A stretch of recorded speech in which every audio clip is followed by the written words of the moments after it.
silent, still, and someone strikes a match. That tiny flame doesn't just light up the room, it changes everything.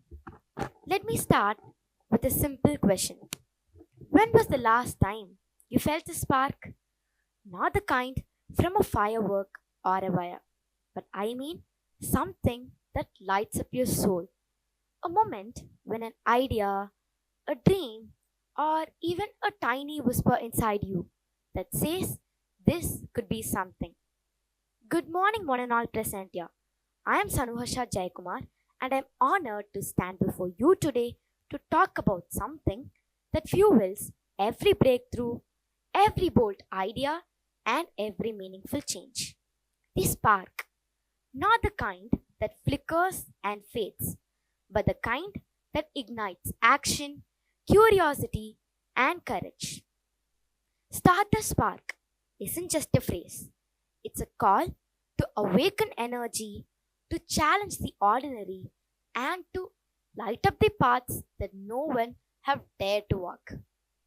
Whether you are a dreamer, a doer, or somewhere in between, this moment is about finding that first flicker and fanning it into something unstoppable. We think inspiration, a lightning bolt, sudden, dramatic, and divine.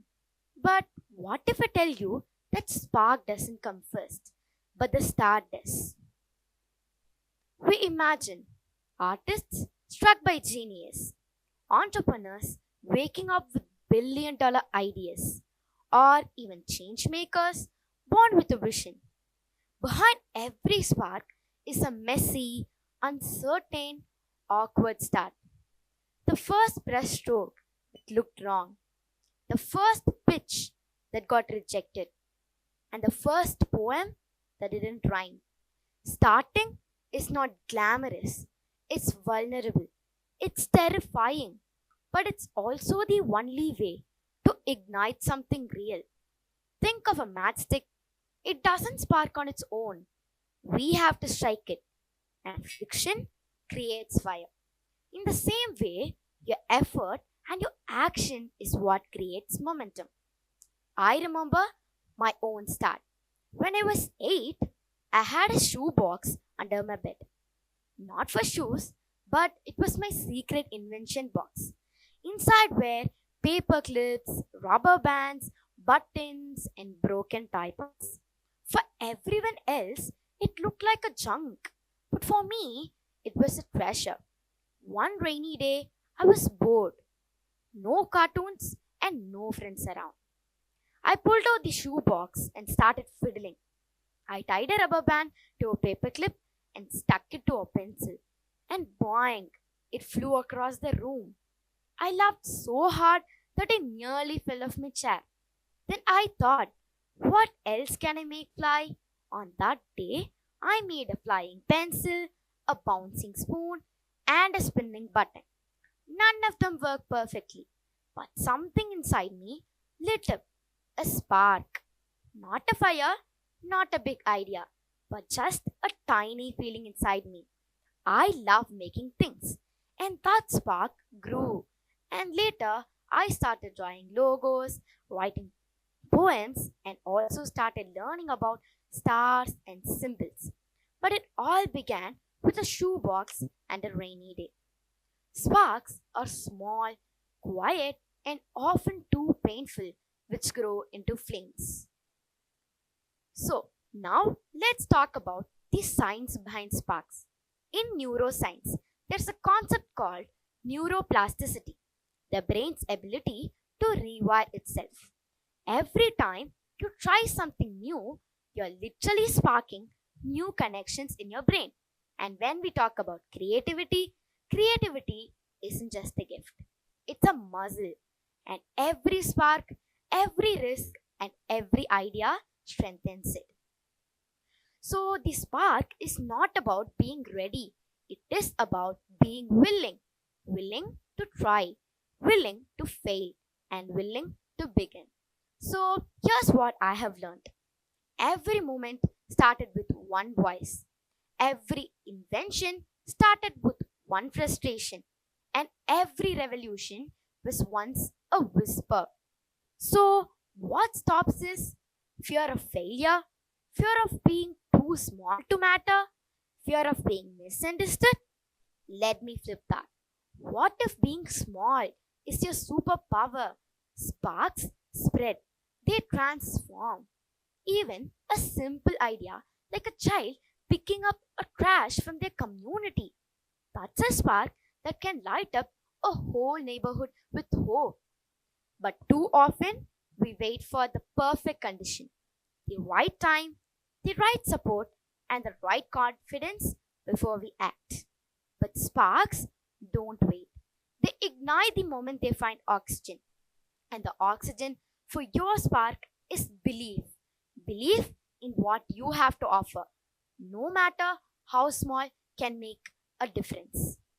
Your spark might be a dream to start a business, write a book, speak up for justice, or even help a friend at a hard time. Whatever it is, start it, nurture it, and protect it. Because the world doesn't need more spark, more perfection. It needs more sparks. So, now let us learn how to start a spark. Just three simple steps. See it, start it, and share it. First, see it. Notice what moves you, what excites you, what makes you angry.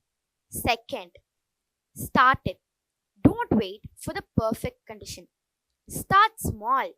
A call, a post, a question, or even a project. And third, share it.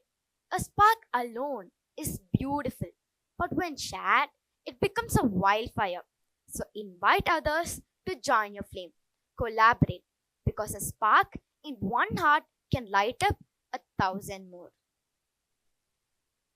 So the spark might be a dream or even a perspective. Now, not the loudest, not the smartest, but just the most willing to grow. Because sometimes the spark is learning to say, I don't know, and still showing up. It's raising a hand like it's raising your hands when your voice shakes. It's choosing kindness when anger would be easier. And it's forgiving yourself when you fall short and trying again anyway.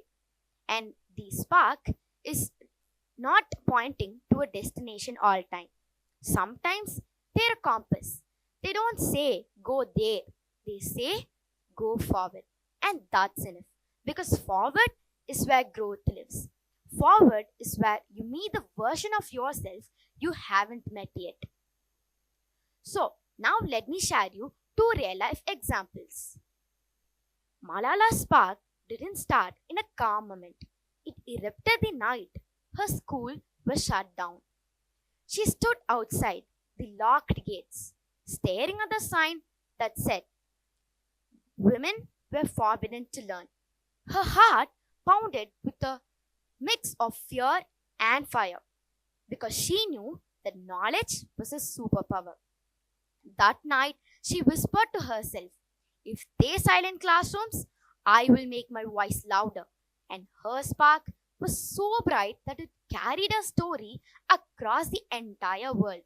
And Jane Goodall's spark started with a mystery that she couldn't stop thinking about. How does a chicken lay an egg? Instead of asking someone, she crawled into the chicken coop and hid there for hours, silent, patient, and determined. And finally, when she saw the miracle happen, her eyes widened with pure wonder. That was her spark of unstoppable curiosity. So, sometimes the sparks might be silly. It's dancing in the room like no one's watching. It's doodling in the margins of your notebook. And it's laughing so hard that you forgot why you were sad. These moments matter because they remind us that joy is a spark too. But here's another truth about spark. Sparks are stitched into the ordinary. A teacher who stays after class to help. A friend listens to you without fixing, and a stranger who smiles at you at a hard day. These are sparks, small, quiet, and often world changing. Now, let me share you a quote. As Martin Luther King once said, you don't have to look at the whole staircase, but just take the first step.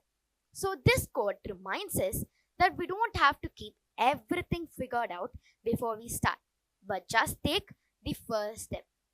So, cut out the ropes which are pulling you back and cross the boundaries if needed and start your own spark.